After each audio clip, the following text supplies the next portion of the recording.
and welcome to the final of the Chucky review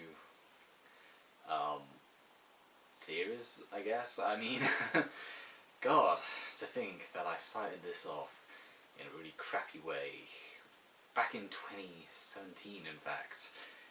And now we're here, 2019, we're finally on the final Chucky film. Technically I have reviewed the reboot already, but nonetheless, we're on Cult of Chucky, and Cult of Chucky is the current last Chucky film. Obviously there is meant to be a series coming out, there's also meant to be another film coming out. When, where, how it's gonna get made, I do not know. So, without further ado, let's dive into Cult of Chucky, and let's actually set up the scene before we, get into the actual what happens in the film. So, Cult of Chucky more or less starts off, more or less is coming off the back of the success of Curse of Chucky. Curse of Chucky was like the reboot or the remake that the series really needed. It was a great way of bringing the series back to a new audience as well as, older fans.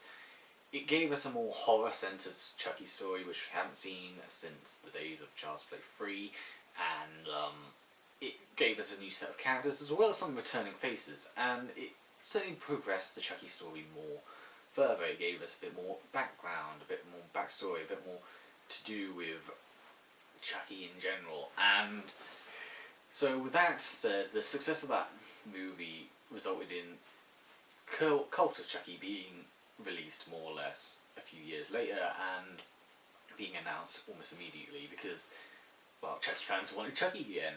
And we got Cult of Chucky, and interestingly enough, Cult of Chucky wasn't as horror-centered as it was made out to be. When you watch the trailers, see the poster for Cult of Chucky, you get this more horror feeling, but when you actually get it into the film, you don't actually get much horror. Instead, you get a lot more comedy. So, Cult of Chucky sort of follows two separate storylines in a sense that all mash up together until the very end. So the first storyline is of course Nika. Nika is now sent to a mental hospital or an asylum, and she's being treated by a psychiatrist who basically hypnotizes her and molests her at the same time. He's a bit of a sick fuck, and of course she's being slowly indoctrinated into thinking that she actually did commit the murders in the events of Curse of Chucky.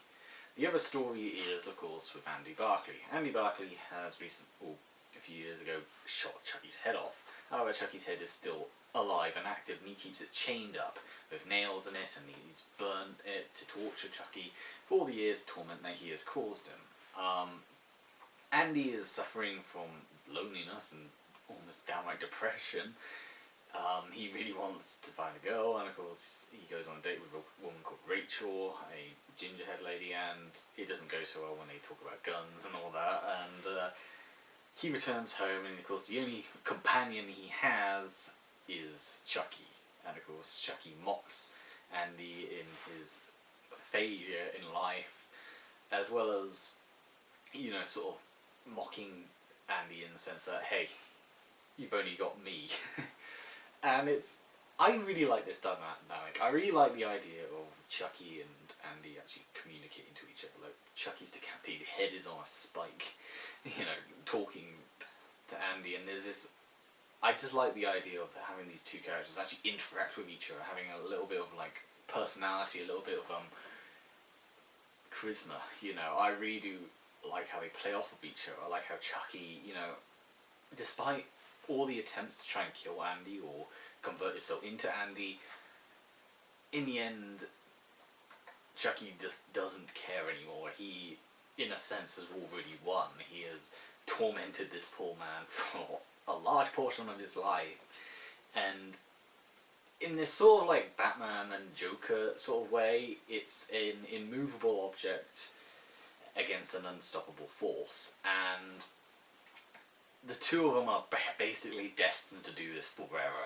And I really love that dynamic. I really love the little dialogue exchanges between Chucky and Andy during this one little scene. It is probably one of my favourite scenes in the entire movie. I will be honest. And of course, Andy, in return, he has that sort of slight respect for Chucky. He gives him I believe a spliff. I was going to say it was a cigarette, but no, it was weed. He gives Chucky a bit of spliff. He does talk to Chucky. He does, sit there and even give him a bit of beer and all that. The two of them do have this sort of like, they're enemies, arch rivals, arch nemesises, but they also have this like way of just being in the same room and being able to just have a normal conversation. That is until Andy, gets blowtorch and tortures Chucky some more, which you can almost feel the anger and hatred in Andy because of like the years Chucky, or the torment that Chucky has put him through. But I digress. So we sort of like flip back to Nika for the most part. You follow Nika's story for the most part. Nika is set around a bunch of other lunatics. You got this one woman who, smothered her baby and, doesn't really remember doing it. She just thinks it, everything's normal, and then all of a sudden her baby just died, when reality was the baby was crying and she ended up smothering it without realising, understanding what she was doing. And then you have an older lady who's got schizophrenia. She thinks, stuff is happening around her. I want to call this guy Malcolm. I might be wrong. Mixed up Malcolm, who has multiple personality disorder. He changes personalities and all that. And you have this Asian lady, which I actually don't remember what her problem was. Maybe anger management, perhaps? I don't know. Like, of all the asylum inmates, she's the only one. The Asian lady's the only one which I'm still confused about what was wrong with her. Is she skittish or something? Like, is she, angry over the smallest of things, which she does appear to be very angry. I don't know. Like, she's the only one which I'm really confused by. And they're all being treated by the psychiatrist. The psychiatrist then brings in a comfort doll.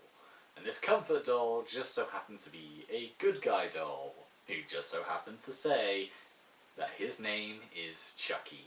Nika freaks out, obviously, and Mixed Up Malcolm also seems like concerned by it.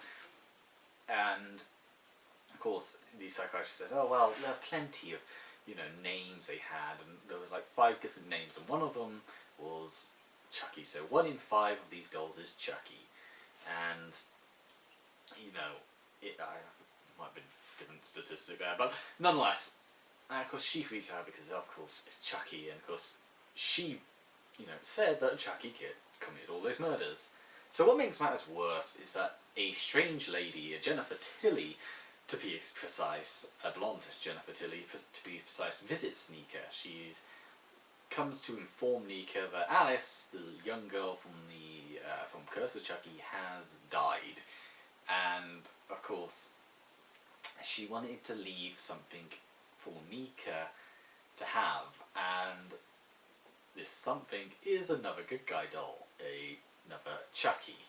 So Nika sort of freaks out even more, and Tiffany, tries to pretend to be sad, but really she's sort of laughing her head off. By the way, it's just great to see Tiffany, or Jennifer Tilly I should say, in this film, or for a large portion of it. I mean, God, I love Jennifer Tilly. She's great. I love Tiffany as a character. It's just such a great character. And she really, for what all of her scenes, she really does ham it up in the Tiffany sort of way, but at the same time, it's such a great way that I respect it. So Tiffany, she gives the doll and she says good luck, and she wanders off. And Nika is downright depressed because her niece, the last one in the Nika bloodline, I guess you could say, is now gone. In a sense, Chucky has succeeded in his plans. He has completely wiped out this entire family, this entire bloodline. Because let's be honest, Nika's paralysed. So, she's downright depressed and she tries to kill herself. However, Chucky, realizes this and he awakes. Chucky, he sees that she tries to kill herself and he doesn't want her to kill herself. But of course, as he wanders over to her room, he gets caught by the schizophrenic lady. And the schizophrenic lady, she just thinks it's just an illusion in her mind. Of course, Chucky has some quick quirks about, I'm a living doll and all that, it's like, he gets so annoyed by this lady that he ultimately ends up killing her and making it look like suicide, while Nika,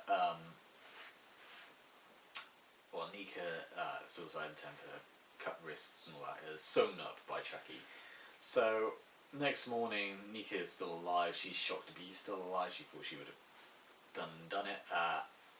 But, of course, she gets a message saying, not so soon, or something like that. Something like that. Yeah, not so soon. God.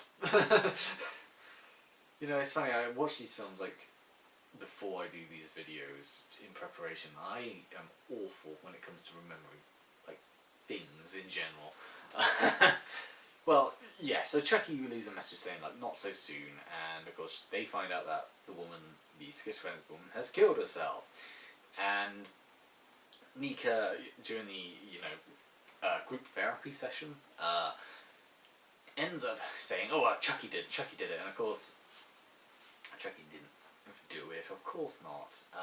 One of the Chucky dolls, by the way, is almost adopted or picked up by the, mother, the mentally ill mother that killed her child, who pretends that doll is her child in some weird comfort doll sort of way.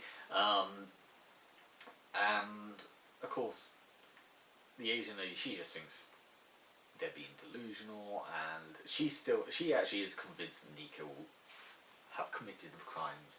So at one point, the Asian lady, she notices the doll, and she tries to chuck the doll away, but as she does so, the doll bites her.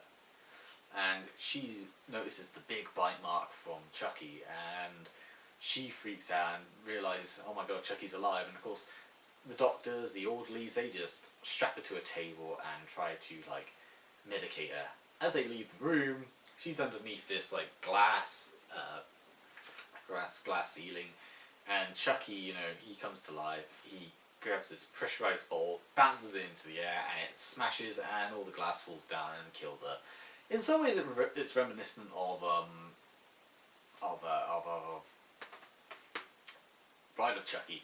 When Tiffany did something similar with a champagne bowl, smashed the bowl on the ground, and it smashed the glass, and it just, mirrors in this case, and it just killed, it sliced people apart.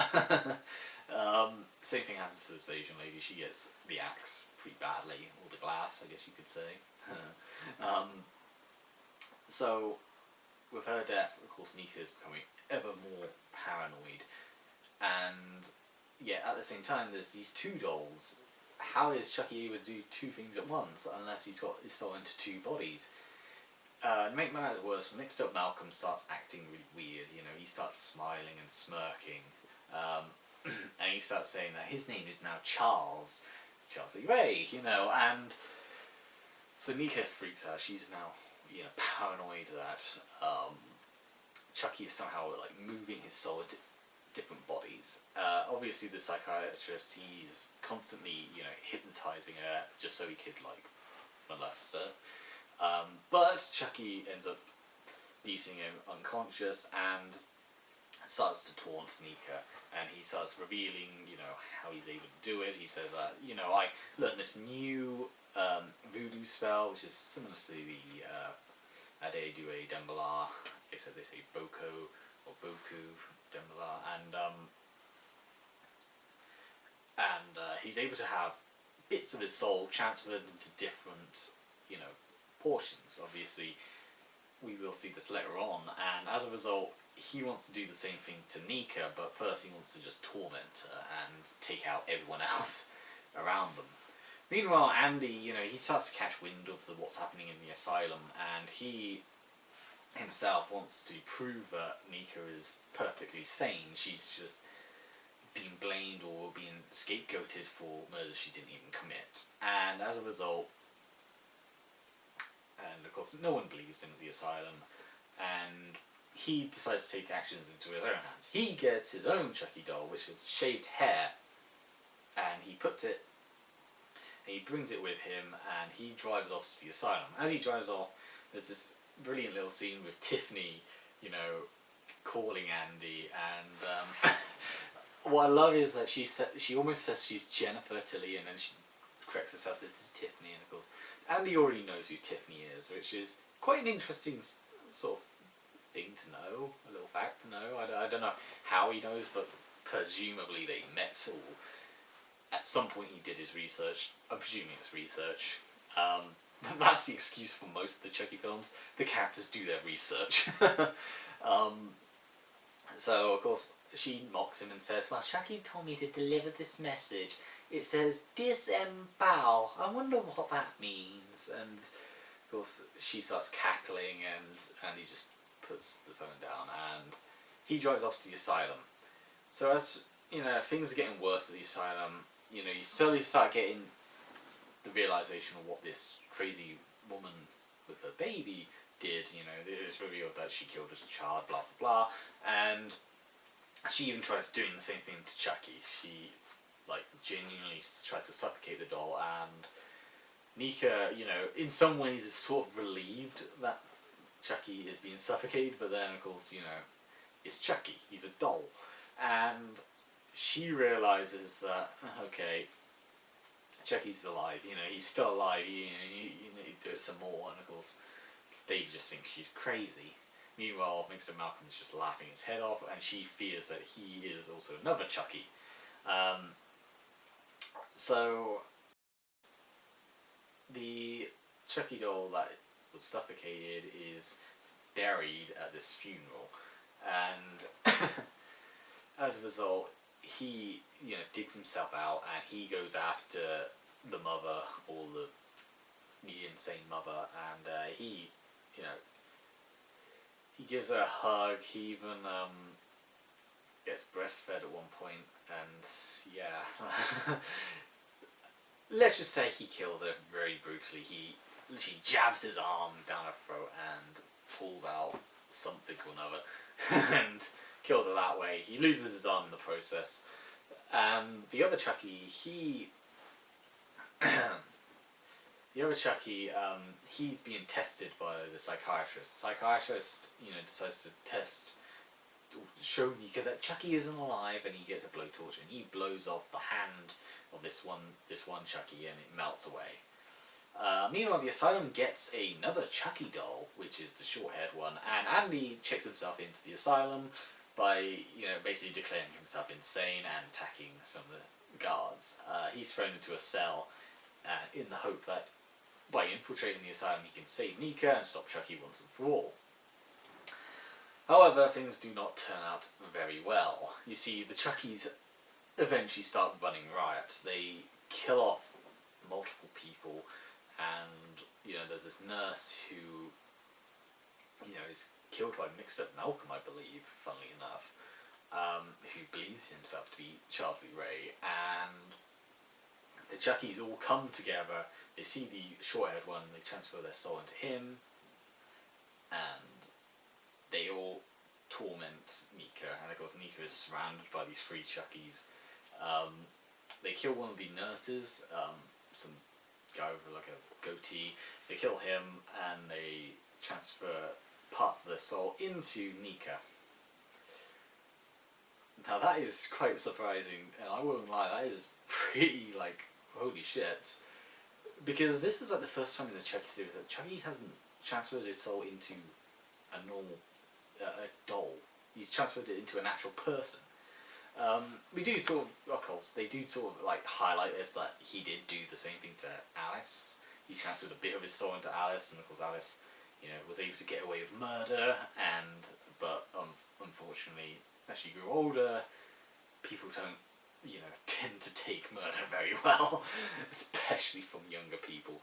So she eventually got killed because she committed murder. or in self-defense, I guess you could say. So Chucky, he he succeeds in transferring his soul into Nika, but of course Nika, she almost doesn't like.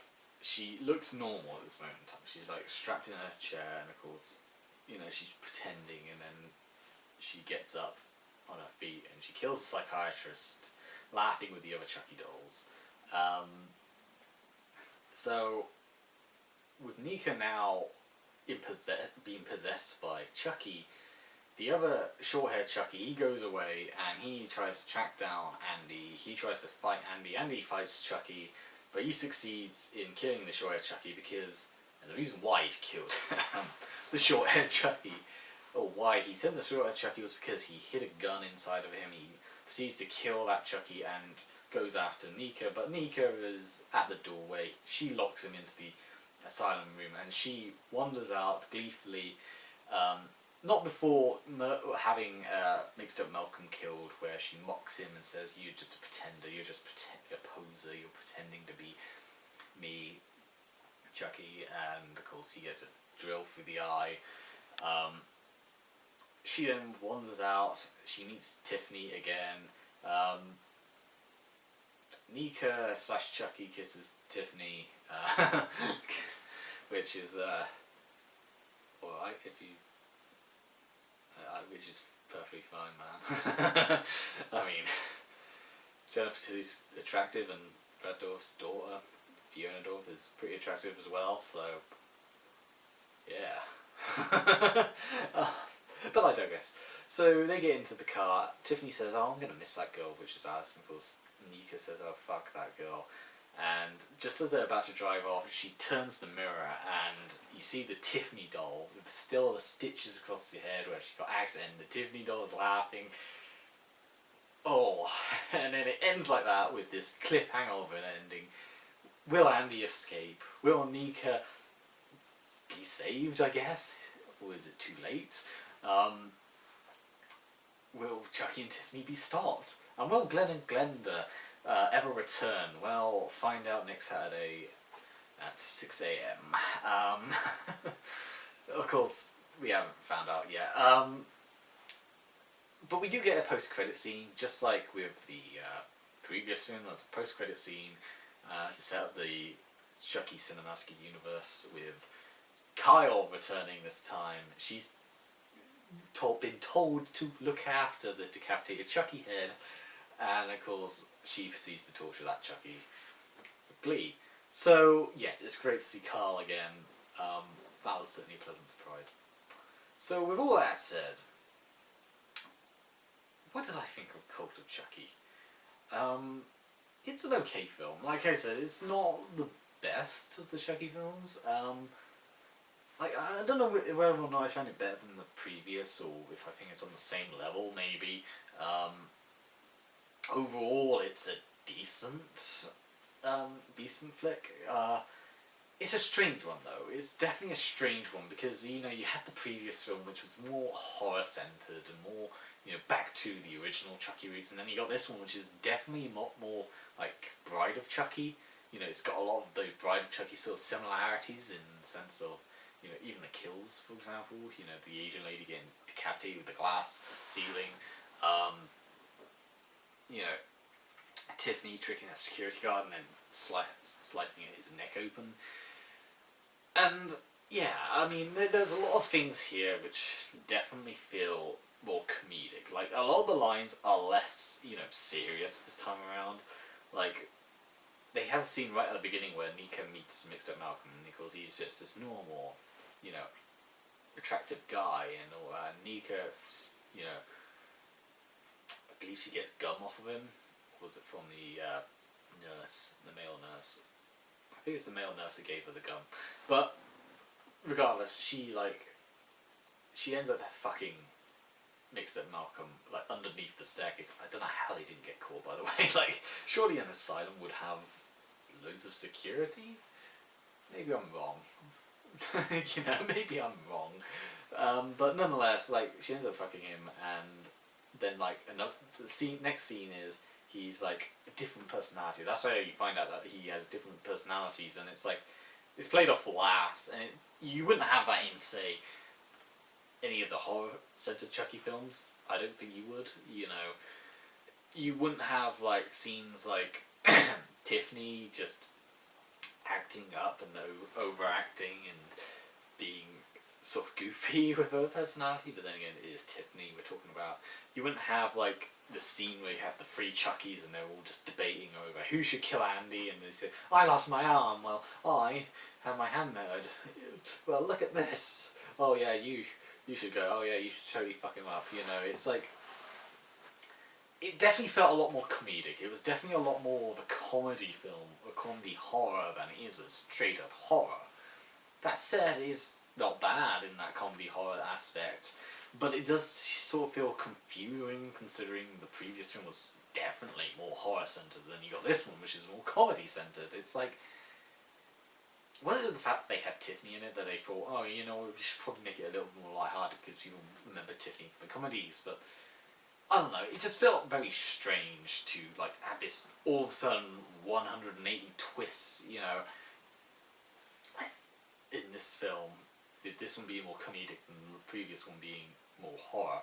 You know, there was some weird use of CGI as well. Like, I believe this has been pointed out by other reviews that I've seen online, where they said, like, the night sky, for example, in, like, or the skyline and the asylum, but when you get to the asylum, is, like, you could clearly tell it's CGI, and you really can. You can tell they've, like, made up that skyline, and, you know, made it look a certain way, and, you know, even when they destroy the glass to kill the Asian lady, it almost looks like a fucking video game. It doesn't look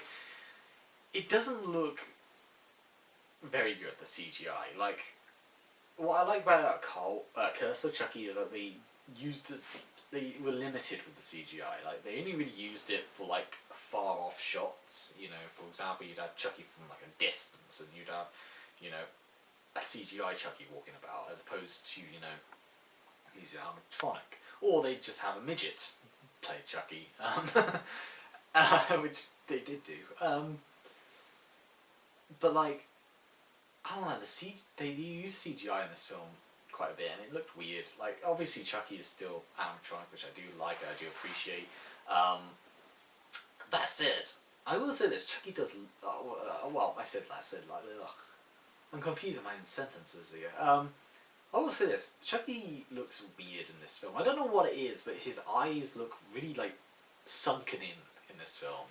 He doesn't look, you know, he doesn't have that weird natural look to him that, you know, conflicts with the doll. And not only that, like, for whatever reason, they had other changes. Like, the charred voice for the good guys doll was always this really high pitched, "Hi, I'm Chucky, wanna play?" But then they've changed it to being a lot more lower pitched charred voice, doing the "Hi, I'm Chucky, wanna play?" And they did that before with Bride of Chucky, where they had like a weird charred voice that sounded a bit croaky actually in Bride of Chucky. But like, why change the voice? They could just keep the voice lines. I mean, you got the voice clips, you just have to keep using said voice clips. I mean, I never really understood that. They do have, you know, the new voodoo spell, and I do like how they have introduced this. I do like how it is as simple as Chucky just read it in, you know, Voodoo for Dummies, basically, you know. They, you know, realise, well, why don't I use this? Sort of a callback to Bride of Chucky once again, and I do like that they have this new voodoo spell, because for me, it would have been a bit too formulaic, you know, continuing the Adedu Dumbala, give me the power, I beg of you, you know, stuff over and over again. To have this introduced, it does give a lot more complexity to it, you know. There could be an entire, like, factory full of, like, Chuckies. Yeah, so the one that loses his arm is a lot more silent and a lot more stealthy in his approach, you know. He's got that sort of, like, sneakiness from Chucky's personality. You got the one that has his arm melted, and he's a lot more, you know, he has a lot more of a planning, more of a thinking or an intelligent side of him. But also he monologues a lot more, and then you have the short-haired Chucky, which is a lot more like goofy, a lot more fun, a lot more excitable. Um, and I do like that they have that subtleness to different personalities of each Chucky. And obviously, you know, you have the more relaxed Chucky, which is the Chucky head on a spike, which is the main Chucky, I guess you could say. Um, yeah, so speaking of characters, one of the advantages this film has over uh, Curse is that the characters here, the human characters in particular, are a lot more likable. Like, you know, obviously you have Nika, Andy, who are great, and of course Tiffany's just awesome, and Chucky as well, fantastic. But then you have, like, you know, take Psychiatrist, for example. You know, he's an absolute asshole. He's a horrible human being, you know. He hypnotizes Nika at a vulnerable state and then proceeds to assault her, sexually assault her, and it's, you know, you want him to suffer greatly, but he's kept alive, like, multiple times. You know, he's knocked out twice, and, you know, he gets more aggressive, gets more nasty, and then when he finally gets what he deserves, it is so satisfactory. But, like, in more of a sympathetic turn of events, you know, you have the other characters. You know, you have this male nurse who's nothing but this nice, friendly man, and, you know, you almost feel bad for, you know, you feel bad for him when he, you know, gets a brutal death at the end. The, you know, schizophrenic lady, you know, she definitely has a lot more comedy to her, but then you also have that sort of tragic side to her. By the way, the acting in this is a lot more better. Like, the woman that murdered her infant and the schizophrenic old lady, they really do their roles great. Like, they really do, you know, they do act like they really are mentally disturbed, like, or mentally ill. Like, I think they really did a good job with it. And, you know, speaking of the woman that murdered her infant, the mother, she, you know, she has this, like, creepiness to her. She's, like, acting all calm, and then all of a sudden she'll, like, chuck the doll into, like, a pit, or then smother it with a pillow. It's like, you get this weird, like, you feel unsettled by her, but at the same time you also, like, feel like, you know, she is just so, it's quite a depressing story in this way. That's the thing. You got these, like, mini little stories with each character. You know, mixed up Malcolm. You know, he's a lot more comedic, but he's a lot more, like, you know, friendly. He's like the most. He's like the kindest of them all. But at the same time, you know, if he picks up a personality like Charles E. Ray, for example, he'll change instantly, and it's like this 180. And you could almost say that, you know, it's almost obvious that it almost tricks you into thinking that he is one of the Chucky clones, I guess you could say, one of the parts of Chucky soul. And of course, once again, when he's at the end, when he's, like, crying and, you know, all confused because of his multiple personality disorder, it is somewhat upsetting. You know, you feel almost bad for this guy. Especially, you know, how brutal he gets murdered. And even the Asian lady, you know, she's angry and all that, and then, of course, when you know, she has her own personality, she has her own little story, even if we don't get much out of her backstory, and she, you know, she's a lot more straightforward, a lot more, you know, she thinks more, how do I put it, she's more focused than the others, but at the same time, when she realises Chucky's alive, and she is strapped to a table and is practically made helpless, she, you know, you almost feel bad for her when, you know, you see the tear roll down her eyes, because she knows what's going to happen, and she is screwed, and it's so unfortunate, like, you know, in her last moment, she really was, you know, a decent human being.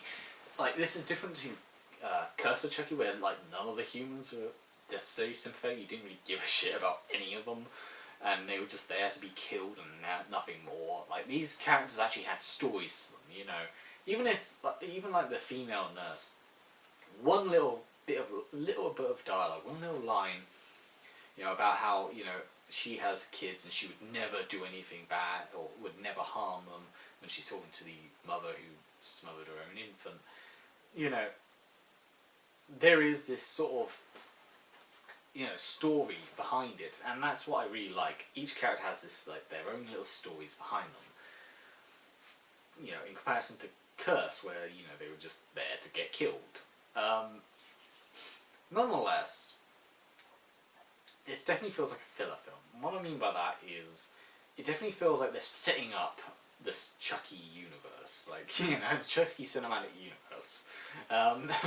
They're certainly setting up their proposed series and their proposed movies and all that, because, you know, not only do they leave it on like a big twist, it's like it has this new voodoo chant. So, you know, you got 2 of the Chuckies that are still alive at the end of it, well, 3, 4 technically, because Nika in the head,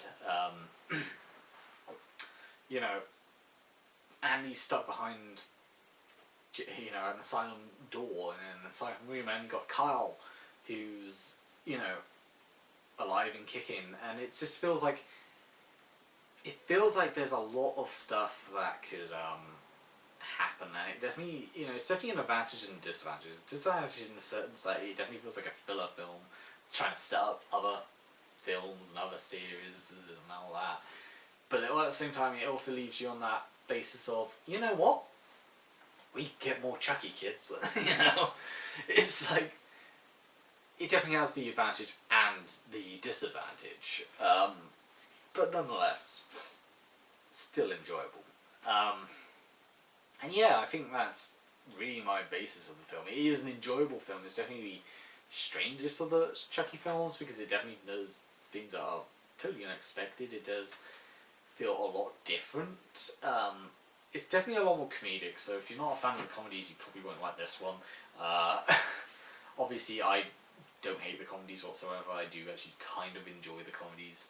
I am interested in knowing what the hell happened to Glenn and Glenda, because Don Mancini did confirm that they are still alive and kicking. So, yeah.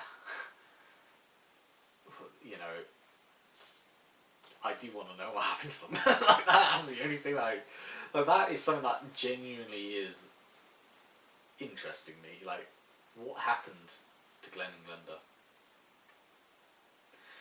But I digress. You know, it's definitely the strangest Chucky film, but it's not bad by any means.